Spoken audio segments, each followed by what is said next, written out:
Nagbabalik tayo sa ikalawang yugto ng ating online viewership ng dalawang bigating noontime show sa bansa, ang Eat Showtime at ang Eat Bulaga. Today is April 29, araw po ng Lunes, pero bago natin umpisahan yan ang ikalawang yugto, ay humihiling ako sa inyo na pakisubscribe ang aking YouTube channel, pakiclick ang bell notification icon para lagi kayong updated sa mga bagong video na ilalabas ko.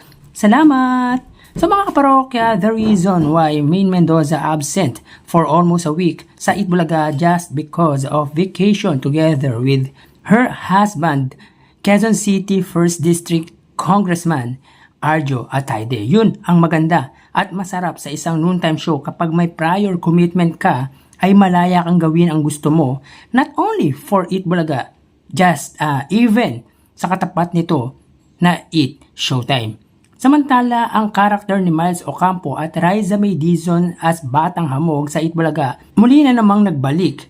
Nag-karakter si Miles Ocampo as Mile Hamog at Riza May Dizon as May Hamog. So alam naman natin na dati nilang karakter yan kasama sina Maine Mendoza at Miss Maha Salvador nung nasa GMA Network pa ang Eat Bulaga. Ito na ba ang sign na muling magbabalik si Maha Salvador sa Eat Bulaga at pagbabalik ng Batang Hamog sa Eat Bulaga? Ating antabayanan ang patungkol dyan.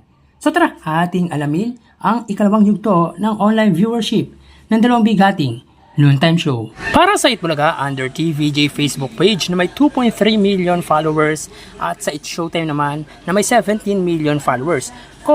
So mga parokya, sa unang yugto, ang Eat Bulaga po ay may 9,000 viewers at ang Eat Showtime naman po ay may 25,000 live viewers. So check po natin mga parokya ang online viewership ng dalawang noontime show.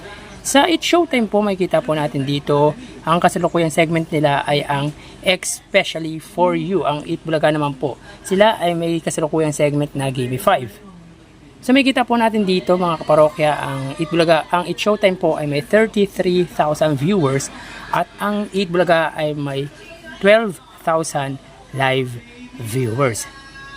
So ulitin po natin mga kaparokya, as of 1:26 PM, ang Eat Bulaga sila po ay may 12,400 live viewers at ang Eat Showtime naman po na may kasalukuyang segment na Especially For You ay may 33,000 live viewers or 35,000 live viewers.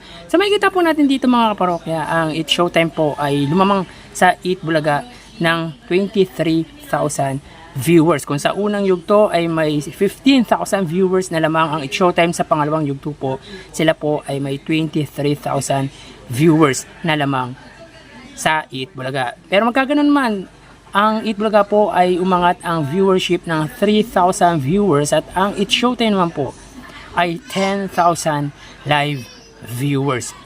So mapunta naman po tayo sa TV Network YouTube channel. Para po sa Eat Bulaga, under po yan sa TV5 Philippines na may 1.74 million subscribers at ang Eat Showtime naman po under ABS-CBN Entertainment YouTube channel na may 47.5 million subscribers.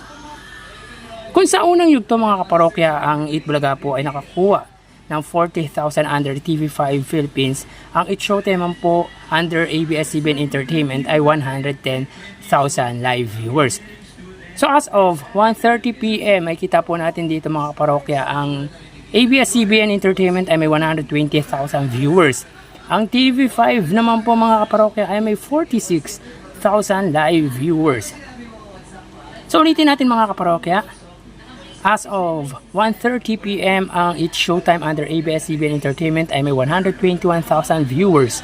So dito, sa ikalawang yugto, ang Eat Showtime po under ABS-CBN Entertainment ay nadagdagan ng 11,000 viewers. So ang total po niyan ay 121,000 viewers. Dahil sa unang yugto ay may 110,000 sila, sa ikalawa ay may 121,000 viewers. Ang Eat Bulaga naman, under po yan sa TV5 Philippines, ay may 46,000 viewers.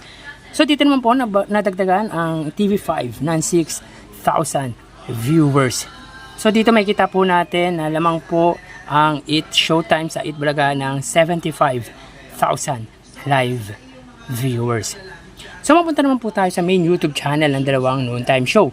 Para po sa Eat Bulaga under Eat Bulaga TVJ YouTube channel na may kasalukuyang 974,000 subscribers. Ang It's Showtime naman po under ABS-CBN It's Showtime na may 2.17 million subscribers.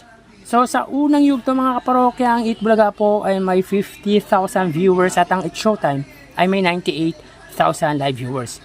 So click po natin para makita po natin yung actual live viewership sa ikalawang yugto. Ang It's Showtime naman po ay may 122,000 viewers. Ang Eat Bulaga po ay may 59,000 live viewers. So ulitin po natin as of 1:32 PM. Ang It's Showtime ay may 122,000 viewers. So dito, ang It's Showtime po ay nadagdagan ng 24,000 viewers mula sa 98,000 sa unang yugto at sa ikalawang yugto na may 122,000. Ang Eat Bulaga naman po, sila po ay may 59,000 live viewers.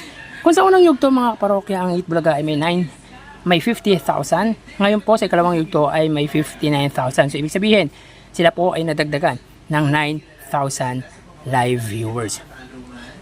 So bali ang total na nakuha ng Eat Bulaga ay 117,000 live viewers. Ang It's Showtime naman po ay nakakuha ng total live viewership na 278,000 live viewers. So ulitin po natin, ang Eat Bulaga po ay 117,000 at ang It's Showtime po ay 278,000 live viewers. So dito, lumamang po sa ikalawang yugto ang It's Showtime sa Eat Bulaga ng 161,000 live viewers. Kung sa unang yugto ay 134,000 viewers ang inilamang ng It's Showtime sa Eat Bulaga, sa ikalawang yugto naman po ay 161,000 live viewers. So yan po ang lumalabas sa kanilang online viewership as of 1:34 PM at mamaya magbabalik po tayo sa huling yugto ng ating online viewership ng dalawang bigating noontime show dito sa bansa. Magpapaalam na po muna ako pansamantala. Thank you and God bless.